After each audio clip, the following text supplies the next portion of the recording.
Muito bom dia para você que nos acompanha em mais esta manhã de quarta-feira. Seja bem-vindo ao Bom Dia Senar Mato Grosso, um programa que você sabe, depende, conta com a sua participação ao longo da exibição aqui de hoje. O assunto do dia, você pode enviar suas dúvidas, suas sugestões, suas perguntas para que sejam respondidas aqui ao longo do programa. Hoje o nosso tema é amostragem e análise de solo e o nosso entrevistado, nosso instrutor que vai trazer todas as informações sobre esse tema. Aliás, um instrutor que vem sempre aqui, traz sempre muita informação importante. O Wellington Magalhães, bom dia, seja mais uma vez bem-vindo. Opa, obrigado Patrone, bom dia Patrone, bom dia telespectador. É um prazer sempre estar vindo aqui compartilhando informações com você e com o público de casa. Legal, você está vendo aqui, o Wellington, ele é instrutor credenciado do Senar Mato Grosso, também é mestre em agronomia e doutorando em agricultura tropical, ou seja, tem know-how aí de sobra para falar sobre o tema de hoje, amostragem e análise de solo. Eu lembro que na semana passada a gente começou a falar sobre agricultura de precisão, falou sobre taxa variável. Hoje a gente vai dar sequência nesse assunto agora com amostragem e análise de solo, pontapé inicial para quem busca trabalhar com agricultura de precisão. Tem que começar na análise ali, né, Wellington? Tem que começar com a análise, Patrone. Eu gosto de dizer que a análise de solo é ela que vai dirigir e mostrar ao produtor todo o planejamento da propriedade dele. Independente do pecuarista ou agricultor, pela análise de solo que ele vai saber, vai planejar, vai começar as atividades dele. Legal que você falou, independente se é pecuarista ou agricultor, né? Então você já desmistifica aquela história de que a agricultura de precisão serviria apenas para a agricultura, né? Quer dizer, a pecuária também pode ter ganhos muito expressivos a partir dessa agricultura de precisão, desse trabalho mais preciso, começando pela análise do solo, como você vai mencionar aqui. Exato. Então a análise de solo, ela é um instrumento básico para a transferência de informações sobre necessidade de calagem e adubação ao agricultor. Então, olha que nós estamos falando de calagem e adubação, são algo que estamos falando de milhares ou milhões de reais, né, de investimento na agricultura, a depender do nível de tecnologia. Então, é um investimento caro, então a gente precisa planejar isso e esse planejamento começa com a análise de solo. Então, a ferramenta análise de solo, ela serve para manter o nível de fertilidade ao nível considerado adequado. Eu sempre costumo dizer que em bases econômicas. Então o produtor não vai precisar adubar em excesso, né, nem de mais e nem de menos. Ele vai adubar o necessário ou corrigir, né, fazer aquela correção da fertilidade, o necessário, para avaliar o estado atual de fertilidade do solo e serve como base para a recomendação de corretivos e fertilizantes. Quer dizer, é um efeito cascata aí, né? Você conhecendo o seu diagnóstico, você vai aplicar tanto a adubação quanto lá na frente os corretivos, né, fertilizantes, né? O tratamento vai ser adequado conforme as necessidades reais ali do solo. Nem deixando de jogar o que precisa num determinado talhão, num determinado espaço, nem jogando sobre excesso, gastando aí um pouquinho a mais. Exato. Então, eu trouxe um resumo, né, um esquema do processo que é realizado de maneira geral em todas as propriedades. O processo ele começa com a amostragem do solo. Né, essa amostra de solo ela é levada a um laboratório, realizada a análise química e posteriormente com o auxílio de um técnico é realizada a interpretação e a recomendação de calagem, gessagem ou adubação. Então, são etapas importantíssimas que envolvem investimentos altíssimos, né? Então, é muito importante que o produtor faça análise de solo, faça um acompanhamento da fertilidade, do estado atual da fertilidade do solo na sua propriedade.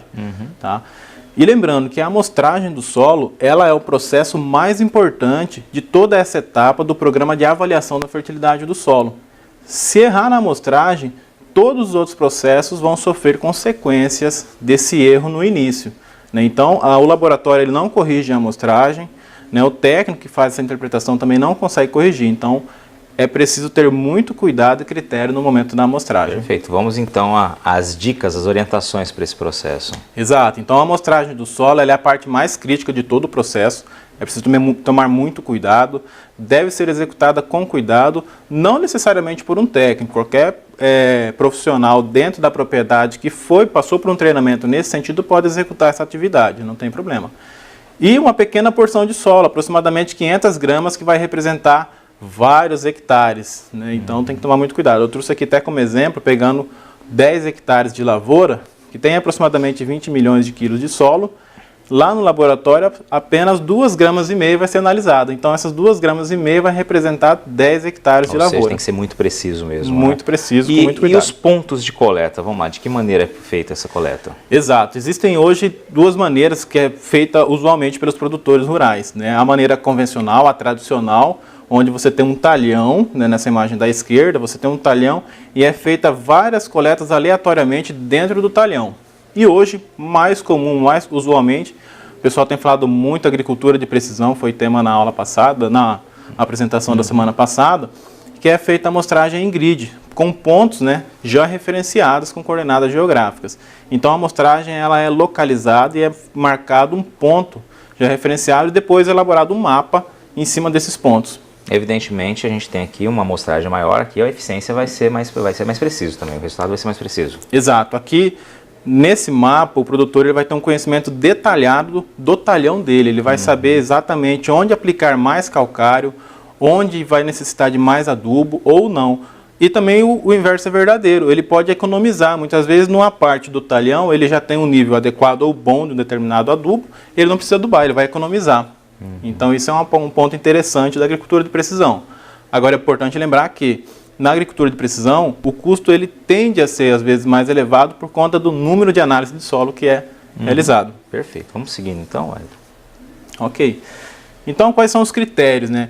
Independente da amostragem tradicional ou na agricultura de precisão, é importante selecionar as áreas em função da topografia, da cobertura vegetal, né? Se ele tem uma área com várias culturas, cor de solo, textura, drenagem, histórico de calagem e adubação, e também que tem sido utilizado muito na agricultura de precisão nos últimos anos, a interpretação por meio da NDVI, que é um índice de vegetação muito utilizado e vem sendo amplamente aplicada na agricultura de precisão para especificar pontos de amostragem da análise para análise de solo.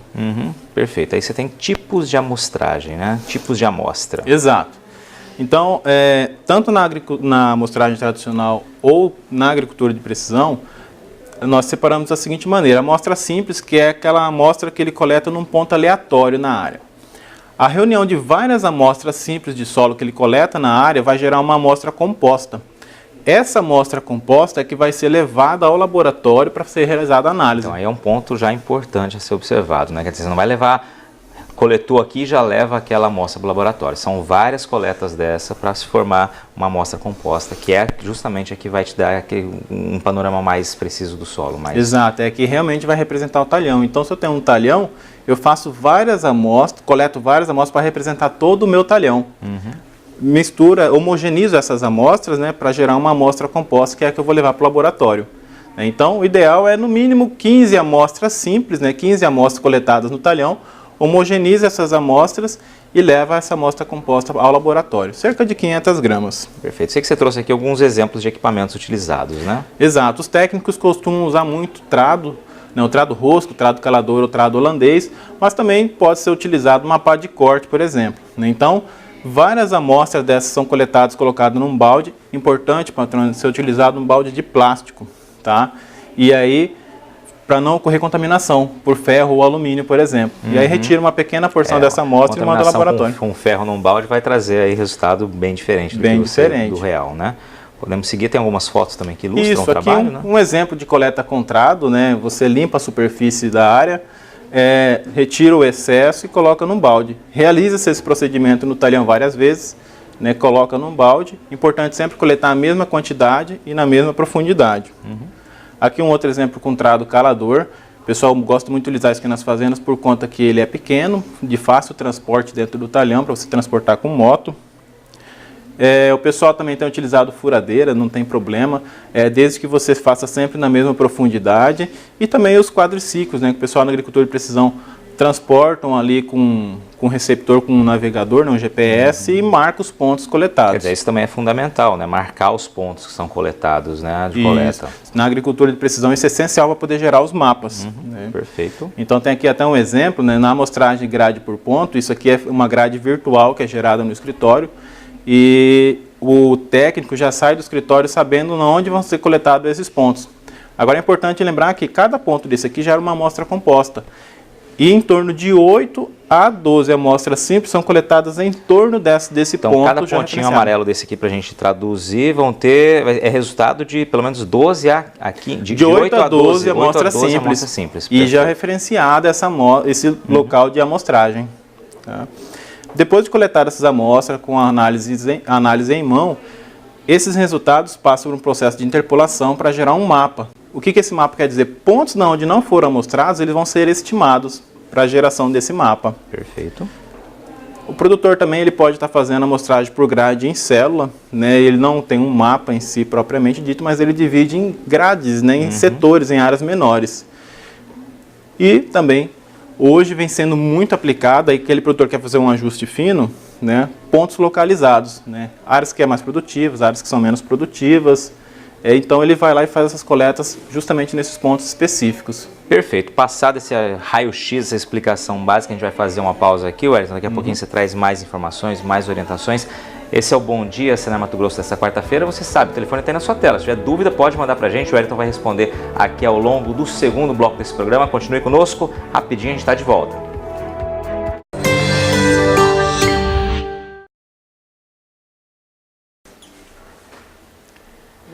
Muito bem, estamos de volta ao vivo do estúdio do Canal Rural Mato Grosso aqui em Cuiabá. Esse é o Bom Dia Senar Mato Grosso, hoje falando sobre amostragem e análise de solo. Nosso instrutor aqui conosco é o Wellington Magalhães, instrutor credenciado do Senar Mato Grosso. Wellington, você já trouxe uma explicação do que é a amostragem de solo, a análise, aliás, de como a amostragem deve ser feita. Vamos seguir então, agora, porque continua também a recomendação com a profundidade da amostragem, né? É importante levar em consideração também esse aspecto, né? Para que você tenha resultados aí mais próximos da realidade ou mais próximos dos ideais. Exato, patrônio. Então, existem recomendações por conta do tipo do sistema.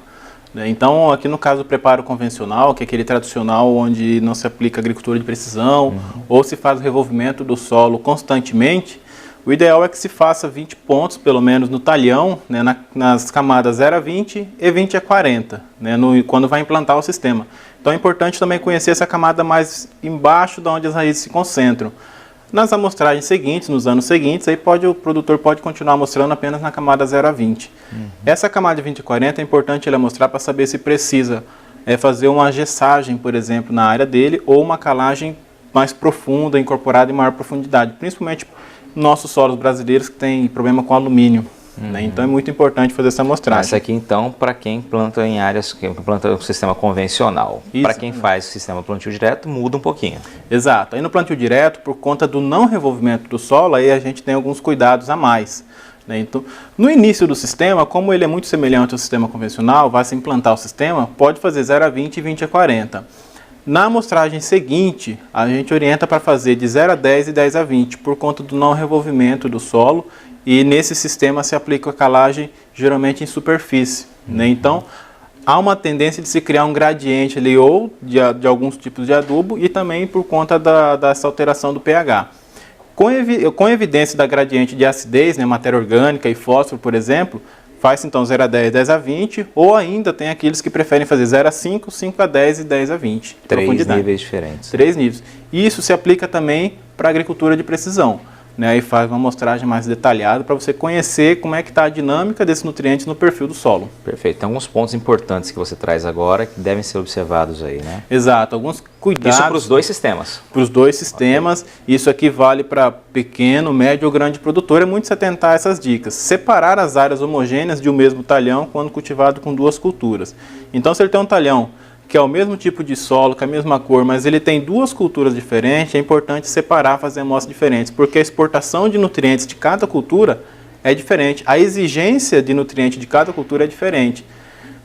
Coletar sempre na mesma profundidade e volume de solo, que é uma coisa que eu sempre costumo falar assim, independente da ferramenta que o produtor possui em casa, se ele não tem um acesso a técnico facilmente, ele pode coletar com a ferramenta que ele tiver, mas sempre na mesma profundidade, né, e quantidade de volume de solo. Evitar locais próximos de estrada, terraço, né, e pontos de estocagem de adubo e corretivo, porque isso vai interferir. Tá? Perfeito. Outro ponto importante é retirar plantas e restos culturais da superfície. Né, porque até lá, quando chega no laboratório, essa amostra ela é peneirada. Então, aquele excesso de de cascalho, por exemplo, ou folhas, vai se passar por uma peneiragem. Tá, peraí, deixa eu fazer uma dúvida aqui. Tirar uma dúvida. Então aqui, ó, retirar plantas e restos culturais de superfície. Se eu faço plantio direto, eu vou ter ali a palhada. Retiro? Retira aquele excesso de palhada, mas sem retirar o solo. Bem lembrado, boa pergunta. Então retira aquele excesso de palhada, porque aquilo ali ele não vai ser analisado. Né? No laboratório analisa-se propriamente agora, o que foi o solo. De fato incorporado ali, aí vai. Então aí coleta retira só a palhada, exatamente. Tomar cuidado com formigueiros e cupins, porque há uma alteração ali, é importante coletar distante, né, desses pontos. Evitar coletar logo após calagem e adubação. Tá? Então, se eu fiz uma calagem, por exemplo, em junho, e eu vou fazer uma amostragem de solo em outubro, ou setembro, outubro, é importante esperar um pouco, porque o calcário leva ali em torno de pelo menos 90 dias para reagir. Né? Então, evitar. E é recomendável que a amostra seja feita sempre no mesmo período do ano para acompanhar a evolução da fertilidade no decorrer do tempo. No cerrado, de modo geral, nessas agriculturas que o pessoal trabalha com soja, milho, normalmente sempre faz a amostragem ali de abril, maio, junho, até julho. Então sempre fazer no mesmo período para você saber como é que estava essa fertilidade do solo no ano anterior e nos anos anteriores. E sempre guardar essa análise de solo, porque as medidas a serem tomadas nos anos seguintes dependem do histórico da área. Então isso é muito interessante. Perfeito, muito importante. Exato. Então, depois de homogeneizada essa amostra, aí você retira-se aproximadamente 500 gramas, não mais do que isso, não tem necessidade de mais do que isso, né? Aí você pode embalar, de preferência, numa embalagem plástica, né? E encaminhar para um laboratório, de preferência no mesmo dia. Tá? De preferência no mesmo dia. Umas perguntas que muito surgem é se eu posso coletar amostra com solo muito úmido. Se isso não interferir no processo de amostragem, ele não dificultar a homogeneização, problema com ferramenta, não tem problema, pode coletar com solo úmido mesmo. Mas não guardá-lo úmido por muito tempo, porque essa umidade também no solo interfere na análise, no resultado da análise depois. E no laboratório preencher uma ficha, porque daí o próprio laboratório às vezes encaminha para um técnico, ele já te dá um parecer próximo do que você vai precisar fazer na sua área. E você vai especificar quais análises você quer que venha nesse laudo posteriormente emitido pelo laboratório. Lembrando também que quem trabalha com culturas perenes, laranja, eucalipto, aí é preciso fazer uma amostragem também de 40 a 60, patrônio. Ah, perfeito. Então, dicas importantes aí. Agora você separa aqui algumas análises que são feitas, né? Vamos explicar as siglas aí. Exato. Então, eu separei na coluna da esquerda alguns itens que são analisados comumente pelo laboratório, que é o que a gente chama de análise simples. Né? Então vem pH, que mede o nível de acidez do solo, aí vem a quantidade de fósforo, potássio, cálcio, magnésio, vem também o teor de alumínio, vem a acidez potencial, que é o hidrogênio mais alumínio, vem a quantidade de matéria orgânica. Alguns laboratórios emitem carbono orgânico, mas é uma simples conversão que o próprio laboratório às vezes faz, te dá esse valor em matéria orgânica. E também vem a textura, que a textura é a quantidade de areia, silt e argila que o seu solo tem, né, que equivale à parte física. Vem como dados complementares, aí, termos mais técnicos, soma de base, a CTC, que é a capacidade de troca catiônica do solo, que se equivale à quantidade de cargas que o solo tem, que ele pode reter nutrientes e reter e disponibilizar. A saturação por base, que em muitas regiões do país serve de parâmetro para recomendação de calagem, que é o método de recomendação com base na saturação por base. E o M%, que equivale à quantidade de alumínio presente ali na superfície, né, na CTC do solo. E também vem como opcionais. Aí são dados complementares que o produtor tem que pedir, solicitar na análise do solo, no laboratório, que é enxofre e micronutrientes. Esse aqui vem na análise completa. Normalmente, eu vou citar em valores aqui, mas pode variar um pouco dependendo da região do país e do acesso. Normalmente uma análise simples, ela custa em torno de 40 a 50 reais. Alguns lugares pode ser mais barato, outros lugares pode ser um pouco mais caro. E a análise completa, com enxofre e micronutrientes, vai custar em torno de 80 a 100 reais. Um pouco mais do dobro aí, dependendo da... Um pouco mais caro, a depender da região do país. Isso por amostra? Por amostra composta enviada ao laboratório. Perfeito. É um investimento que vale a pena quando você tem um diagnóstico preciso da sua área. Com certeza. Você falou em laboratórios, existe uma gama de laboratórios aí. Como escolher aquele de fato de confiança, que pode trazer confiança, um resultado preciso? Exato. Os laboratórios, eles passam por um processo de credenciamento, de qualidade, né, por um controle de qualidade, vamos dizer assim. E esse programa de controle de qualidade depende muito da região que o laboratório se encontra. Né? Hoje, assim, um dos programas de qualidade que mais tem pelo Brasil é o da Embrapa, né? A própria Embrapa faz esse controle de qualidade, mas existem outros inúmeros no país. O importante é que o produtor busque um laboratório de confiança, primeiro de confiança dele, e que também tem um programa de qualidade. Perfeito. Só fazer uma pausa aqui, vai chegando mensagem, a gente vai respondendo ou fazendo comentário aqui, né? Exato. Aqui o Ivair de Jundiaí, que já participou conosco em outro programa, parabenizando pelo assunto, dizendo que é muito importante. Ele quer saber se tem algum aplicativo ou programa de computador que realiza essa interpretação de resultado de análise. Aliás, mais uma vez, obrigado, Ivair, pela sua participação. E a resposta vai estar no próximo slide aí, Isso. Né? Coincidentemente. Aqui é uma tendência, né, de se aprimorar o uso de aplicativo, do celular, computadores, né? Existe sim aplicativos hoje, atualmente, que faz essa interpretação. Qual que é o maior cuidado que eu sempre passo para a pessoa que vai fazer essa interpretação? Tomar cuidado com as tabelas. As tabelas de interpretação, elas são locais, né? Então, por exemplo, para o Cerrado, existe um livro que trata a interpretação desses resultados para o Cerrado. Para o Rio Grande do Sul, existe uma tabela específica para a interpretação dos resultados para aquela região, assim como tem Paraná, Santa Catarina, São Paulo, Minas Gerais, existem tabelas específicas. Pode usar sem problema nenhum, isso facilita muito a vida do técnico, do produtor para interpretar. Mas sempre assim, se o produtor não tiver esse acesso facilmente, ele pode buscar uma assistência técnica na região dele para estar tendo essas orientações. E aqui, como eu já estava comentando, a Embrapa até foi muito comentado na AgriShow deste ano, e é uma tendência de se automatizar essas análises, né? Então, a tendência é que você faça análise, por exemplo, com 30 segundos, né? Hoje leva-se em torno de 3 a 4 dias para se analisar. E também uma outra máquina, e também em parceria com a Embrapa, que pode analisar em 1.500, 2.000 análises de solo num dia, né? Claro que não são todos os atributos, mas uma boa parte deles. Muito bem, resposta dada aí. Vai, obrigado pela sua participação mais uma vez, obrigado pela sua audiência. Não é a primeira vez que ele participa, então mostra que está assistindo, que está gostando do programa. Ia ser muito bacana. Wellington, recados finais para a gente encerrar, temos 30 segundinhos aí. Exato, eu agradeço a oportunidade, o pessoal pode buscar o Senar tem treinamentos voltados nesse sentido de fazer a amostragem, como proceder, como coletar no campo, né, vários dos cursos do Senar bem aplicado nesse sentido. E a gente fica à disposição, agradeço o convite, o pessoal do Canal Rural, a Senar, fica à disposição. Muito bem, obrigado mais uma vez pelas suas informações, suas orientações aqui conosco. O Wellington volta na sexta-feira no Mercado e Companhia, também falando um pouquinho mais sobre esse assunto, sobre amostragem e análise de solo, no quadro Senar MT Responde. A todos vocês que nos acompanharam, ficaram conosco aqui, obrigado mais uma vez pela sua audiência, pela sua companhia. Até a próxima quarta-feira no Bom Dia Senar Mato Grosso, ao vivo aqui de Cuiabá. Até mais!